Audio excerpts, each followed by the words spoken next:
بسم اللہ الرحمن الرحیم۔ اللہم صلی علی محمد و آل محمد وعجل فرجہم۔ ایک سوال اکثر مومنین کی طرف سے پوچھا جاتا ہے کہ کیا قرآن شریف مسلمانوں کی ہدایت کے لیے کافی ہے یا قرآن شریف کے ساتھ کسی اور چیز کی بھی ضرورت ہے ہدایت کے لیے؟ اور اس سوال کی جو وجہ ہے وہ عام طور پہ یہ ہے کہ کچھ لوگوں کی طرف سے قرآن کو کافی کہہ کر احادیث نبوی اور احادیث معصومین کا انکار کرنے کی کوشش کی جاتی ہے۔ اس سوال کا جواب یہ ہے کہ ایک معنی میں قرآن ہماری ہدایت کے لیے کافی ہے۔ خود اللہ تعالیٰ نے قرآن شریف میں سورہ عنکبوت کی آیت نمبر 51 میں فرمایا ہے، اولم یکفہم انا انزلنا علیک الکتاب یتلی علیہم، کیا ان کے لیے کافی نہیں ہے کہ ہم نے آپ پر ایک کتاب نازل کی ہے جو انہیں سنائی جاتی ہے؟ تو اس آیت کی روشنی میں دیکھا جائے تو ہم بالکل یہ کہہ سکتے ہیں کہ قرآن انسانوں کی ہدایت کے لیے کافی کتاب ہے۔ لیکن یہی قرآن جو انسانوں کی ہدایت کے لیے کافی ہے، یہی قرآن سورہ نساء میں مسلمانوں کو حکم دے رہا ہے۔ آیت نمبر 59 میں، سورہ نساء آیت 59 میں حکم دیا جا رہا ہے کہ اطیعوا اللہ و اطیعوا الرسول و اولی الامر منکم،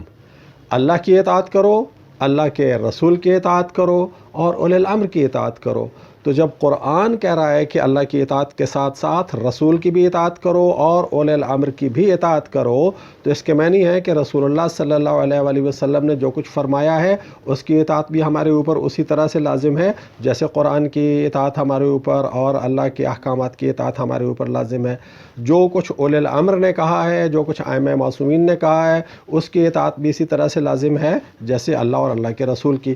تو یہ آیت اطیعوا اللہ و اطیعوا الرسول و اولی الامر منکم، یہ ہمارے اوپر اللہ کی، اللہ کے رسول کی اور اولی الامر کی اطاعت کو فرض کر رہی ہے۔ اور رسول اور اولی الامر کی اطاعت کیسے ہوگی کہ ہم رسول اور اولی الامر کے ارشادات اور ان کے فرامین کو جب لیں گے، انہیں قبول کریں گے، ان کے مطابق عمل کریں گے تو ان کی اطاعت کر پائیں گے۔ اسی طرح سے سورہ حشر کی آیت نمبر 7 میں اللہ تعالیٰ نے فرمایا ہے، ما آتاکم الرسول فخذوہ وما نہاکم عنہ فانتہوا، جو چیز رسول تمہیں دیں وہ تم لے لو اور جس چیز سے رسول تمہیں روکیں اس سے تم باز آ جاؤ، اس سے رک جاؤ۔ تو سورہ حشر کی یہ آیت نمبر 7 بھی ہمیں ارشادات رسول کی اطاعت کرنے کا حکم دے رہی ہے۔ رسول اللہ نے کسی کام کے کرنے کا حکم دیا تو یہ آیت کہہ رہی ہے لے لو رسول اللہ کے حکم کو، اور رسول اللہ نے کسی چیز سے منع کر دیا، کسی چیز سے روک دیا تو اس سے رک جانے کا حکم بھی یہ آیت ہمیں دے رہی ہے۔ تو جو لوگ یہ کہتے ہیں کہ قرآن کافی ہے اور ہمیں احادیث کی ضرورت نہیں ہے، بنیادی طور پر وہ اطیعوا اللہ و اطیعوا الرسول و اولی الامر منکم کی نفی کر رہے ہوتے ہیں۔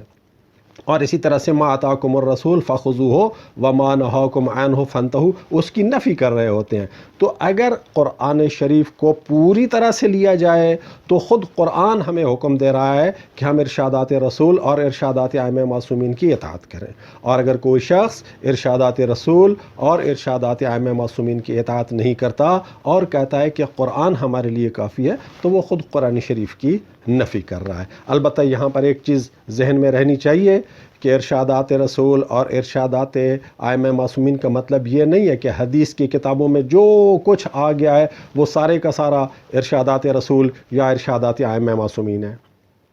خود رسول اللہ اور ائمہ معصومین نے ہمیں بڑی تاکید کے ساتھ یہ احکامات دیے ہیں، یہ نصیحتیں کی ہیں کہ روایات جو تمہارے پاس آتی ہیں ان روایات کو قرآن کی روشنی میں دیکھو، جو روایات قرآن کے خلاف ہوں انہیں کسی صورت میں بھی قبول نہیں کرنا ہے، اور جو روایات قرآن کے مطابق ہیں انہیں ہی قبول کیا جائے گا۔ تو مختصر یہ کہ قرآن کافی ہے، اور یہی قرآن جو کافی ہے یہی ہمیں ارشادات رسول اور ارشادات ائمہ معصومین کی اطاعت کرنے کا حکم دے رہا ہے۔ اور اگر کوئی شخص ارشادات رسول کو نہیں لیتا، ارشادات ائمہ معصومین کو نہیں لیتا تو وہ قرآن کے حکم کی ہی نفی کر رہا ہے، قرآن کا ہی انکار کر رہا ہے۔ والسلام علیکم ورحمۃ اللہ وبرکاتہ۔